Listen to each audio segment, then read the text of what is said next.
ابو ہریرہ اور حکیم بن حزام رضی اللہ عنہما کہتے ہیں رسول اللہ صلی اللہ علیہ وسلم نے فرمایا بہترین صدقہ وہ ہے جو بے پرواہی کے ساتھ دیا جائے، اور شروع کرو اس شخص سے جس کا نفقہ تم پہ واجب ہو۔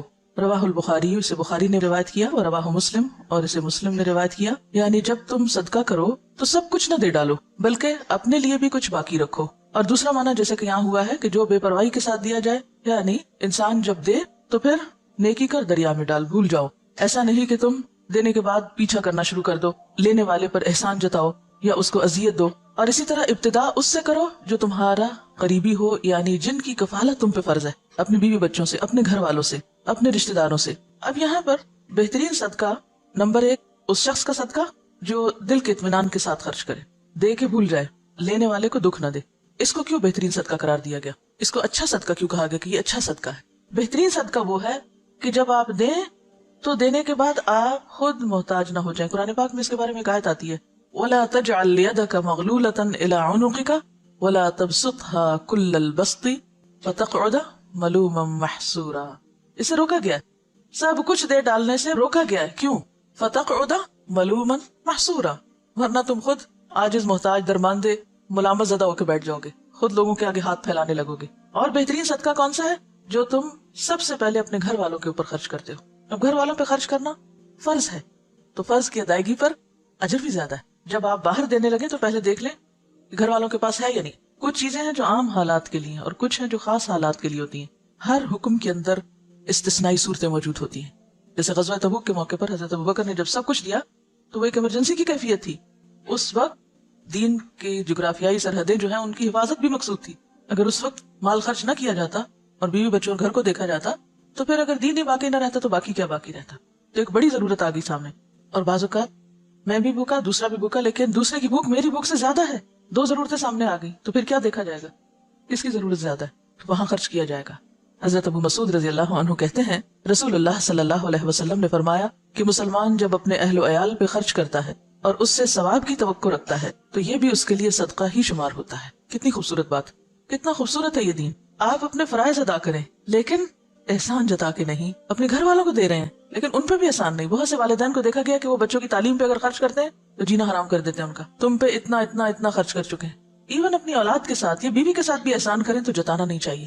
اور دوسری بات یہ ہے کہ اگر بچوں پر بھی آپ خرچ کرتے ہیں، اور خاص طور پر اگر ماں خرچ کرتی ہے، کیونکہ باپ پر تو فرض ہے ہی، اس کو تو فرض ادا کرنے کا اجر ملے گا، لیکن اگر ماں محنت کر کے بچوں کو پال رہی ہے تو اس کے لیے دگنا اجر ہے، صدقے کا بھی اور قرابت داری کے حق کا بھی۔ اصل چیز کیا ہے پھر اجر کے اضافے میں؟ اصل بنیاد کس چیز کی ہے؟ نیت کی۔ آپ کوئی کام کیوں کر رہے ہیں؟ حضرت ابو ہریرہ کہتے ہیں کہ رسول اللہ صلی اللہ علیہ وسلم نے فرمایا کہ 1 دینار وہ ہے جو تو خدا کی راہ میں خرچ کرے، 1 دینار وہ ہے جس کو تو غلام آزاد کرنے میں خرچ کرے، 1 دینار وہ ہے جس کو تو مسکین پر صدقہ کرے، 1 دینار وہ ہے جس کو تو اپنے اہل پر خرچ کرے۔ ان سب میں اپنے اعتبار سے سب سے بڑا دینار وہ ہے جس کو تو اپنے گھر والوں پہ خرچ کرے۔ آپ سب کو ایک وعدہ کرنا ہوگا مجھ سے، سب بیٹوں والی مائیں اپنے بیٹوں کو یہ حدیث لفظ پڑھائیں گی، سب ساسیں جو اس وقت ساس بن چکی ہیں خاص طور پر بیٹوں کو یہ حدیث سنائیں گی۔ یہ قرض ہے آپ پر۔ آپ کو پتا ہے بہت سے جھگڑے کہاں سے شروع ہوتے ہیں؟ کہاں سے شروع ہوتے ہیں؟ جب مرد حضرات اپنی ذمہ داری نہیں پوری کرتے۔ کیوں نہیں کرتے؟ اس کے کئی اسباب ہو سکتے ہیں۔ اس میں ایک سبب یہ ہوتا ہے کہ بیٹا کرنا چاہتا ہے، ماں نہیں کرنے دیتی، کہتے سب کچھ بیوی کو ہی دے ڈالو گے، سب کچھ بچوں پہ خرچ کر ڈالو گے۔ ٹھیک ہے، اس میں اعتدال چاہیے، سب کچھ بچوں اور بیوی کے لیے نہیں، لیکن ان کی ذمہ داری پوری کرنا۔ اگر مائیں یہ تعلیم اپنے بچوں کو دیں گی اور بچے آگے اپنی بیویوں کا اور بچوں کا خیال کریں گے، ان کا دھیان رکھیں گے، تو اس سے فائدہ کیا ہوگا؟ گھر میں خوشی ہوگی، گھر میں سکون ہوگا، تو آپ سب کام اچھے سے کر سکیں گے۔ اور دوسری بات یہ ہے کہ جب اپنے گھر والوں کو چھوڑ کے دوسروں کو دیا جاتا ہے اس سے کیا ہوتا ہے نقصان؟ جو لے کے جاتے ہیں ان کے لیے دلوں میں نفرت اور عداوت پیدا ہوتی۔ مائیں یہ تو بیٹوں کو ضرور سکھاتی، دیکھو بہن ہے تمہاری، اس کو بھی دینا ہے، یہ بھانجے ہیں، یہ بھتیجے ہیں، یہ فلاں ہے، یہ فلاں ہے، سب کو دینا۔ نہیں سکھاتے تو کیا نہیں سکھاتے؟ بیوی کو بھی دینا۔ بیوی کا اگر وہ شوہر دل جیتیں گے تو کس کو فائدہ ہوگا؟ بالکل مدر ان لا کو ہی فائدہ ہوگا۔ لیکن اس کا یہ مطلب نہیں کہ بیویاں پھر واحد وارث بننا چاہیں سارے مال کی۔ دیکھیے مرد حضرات عام طور پر ان معاملات میں بیوی پہ بہت انحصار کرتے ہیں، وہ کہتے ہیں جدھر تم چاہو دے دو۔ اکثریت کو میں نے یہ دیکھا ہے، جو چاہو کرو۔ اب عورت کے ہاتھ میں ایک چیز آ گئی، اب ایک اور آزمائش، ہر نعمت آزمائش۔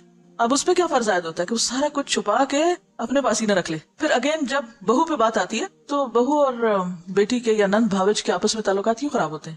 مثلا شوہر نے کچھ دیا، بہن کو نہیں دکھانا، چھپانا ہے، ساس سے بھی چھپانا ہے، اس سے بھی چھپانا ہے، اس سے بھی چھپانا ہے، اس کے کوئی وجوہات ہو سکتے ہیں، لیکن ان مسائل کو کم کرنے کے لیے اصل جو چیز چاہیے وہ دلوں کا بڑا ہونا ہے. جو لے جاتا ہے لے جائے، میرا حصہ کوئی بھی نہیں لے جا سکتا، میں نے انشور کرایا ہوا ہے، کوئی نہیں لے جا سکتا میرا، جو میرے حصے میں وہ آئے گا. اور اگر اللہ ہی نے نہیں لکھا میرے حصے میں، کسی کو دینے کی توفیق نہیں ہوگی، چاہے میں ٹکرے مار کے مروں، نہیں مل سکتا، لکھا ہی نہیں میری قسمت میں. تو اس لیے ان معاملات میں تھوڑی بے پرواہی کی بھی ضرورت، تھوڑی نہیں بلکہ بہت، تو دلوں کی وسعت کی بھی ضرورت ہے. شوہر رازق نہیں ہوتے، رازق کون ہے؟ اللہ. اگر وہ ہمیں دینے کی بجائے ماں کو دے رہے ہیں، بہن بھائیوں کو دے رہے ہیں، باہر کہیں دے رہے ہیں، تو اس میں بہت جلنے کوڑنے کی ضرورت نہیں. جو آپ کا وہ آ جائے گا، جو اللہ نے آپ کے لیے لکھا ہے وہ کہیں سے بھی آئے گا. تو جب تک ہم بھروسہ اللہ کی ذات پہ نہیں کریں گے نا تو بات نہیں بنے. یاد رکھیے کوئی بھی اصلاح ہو نہیں سکتی جب تک کہ دو طرفہ، دونوں طرف سے دل نہ بڑا کیا جائے، دونوں فرائض ادا کرنے میں نہ لگ جائے. اگر دونوں حقوق مانگنے میں لگ گئے تو مسئلہ خراب ہوگا. تو یہاں پر آپ دیکھیے کہ خیر کے کاموں میں خرچ کرنے کا بھی اجر بتایا گیا، لیکن اس کے ساتھ ساتھ اہل و عیال پہ خرچ کرنا بھی باعث اجر و ثواب ہے. اور ذمہ داری میں نے آپ پہ امانت ڈال دی ہے، بیٹوں کو یہ حدیث سنانی ضرور ہے.